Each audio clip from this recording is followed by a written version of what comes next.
The 19th century didn't fully belong to oil, steel, or even traditional banks, at least not yet. For a brief, dangerous window in modern history, the world revolved around cotton. The center of this world wasn't London, Paris, or New York, it was the soil of the American South. This was a system worked by enslaved labor, fueled by credit and embedded at the very heart of global finance. It was an economy where apparent efficiency depended entirely on the legal erasure of human beings, treating them as mere chattel or objects. Welcome to pyramid economics. We are stepping into that gray zone where money, power, and history collide, and where nothing is as simple as it seems.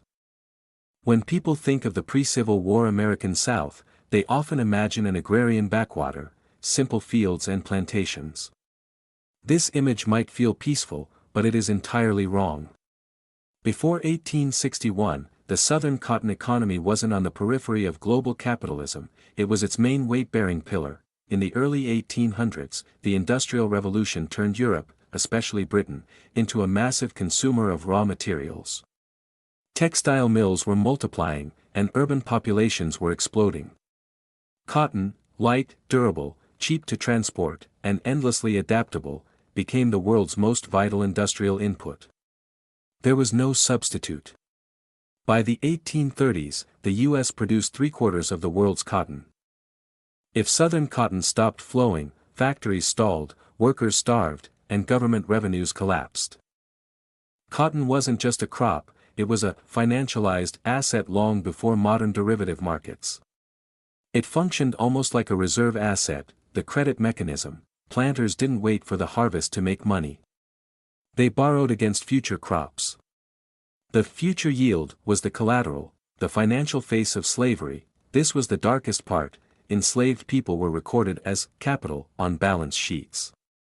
To treat this forced labor as a stable input, the legal system stripped away their human rights. Southern plantations operated less like farms and more like asset factories. This structure tied the South directly to international banking networks in London. British financiers didn't need to own land in Mississippi to profit. They just needed the cotton to flow, and for the system to guarantee production at any cost. This reality created a dangerous sense of overconfidence among Southern elites, the King Cotton ideology. The logic was simple: if the world needs our cotton to survive, we rule the world. They believed Britain would provide any political or military support necessary to keep the cotton supply from breaking. This remains one of history's greatest errors, assuming that because you control a critical resource, you control the entire system. Leverage only works if your opponent has no alternatives. Global finance has always been ruthless about finding alternatives when survival is at stake. The South controlled production, but they didn't control liquidity, cash flow. The money that financed the plantations came from northern banks or Europe. Insurance was in London, shipping was international. As long as cotton moved, everything was fine. But the moment the flow stopped, which happened with the war, the system froze. Southern leaders used cotton as a weapon, cutting off exports to force British intervention. They were wrong. Financial systems don't fail with a ceremony, they collapse quietly, crushing the most vulnerable first. Once cotton stopped being reliable collateral, the Southern economy folded like a house of cards. Banks cut credit, and inflation skyrocketed. Worse for the South, the world adapted. British manufacturers suffered, but they didn't collapse. Capital immediately flowed to new suppliers. Cotton production expanded rapidly in India and Egypt. The global system rewired itself rather than bending to protect a single supplier. When the Civil War ended, cotton was still important, but it was no longer a financial anchor. The South lost its autonomy to northern banks and industrial capital. Where is real power?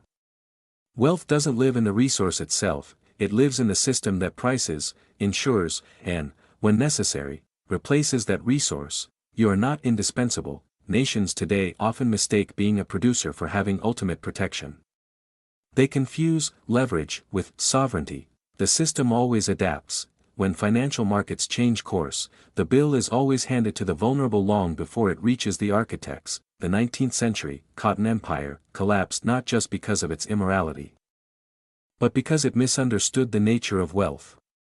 Real financial power isn't about owning the resource, it's about controlling the mechanisms that can survive without it. History doesn't repeat, but financial illusions certainly do. And they usually fail the same way, slowly at first, then all at once. If this perspective opened your eyes, hit subscribe. History is full of answers, I'm just showing you where to look.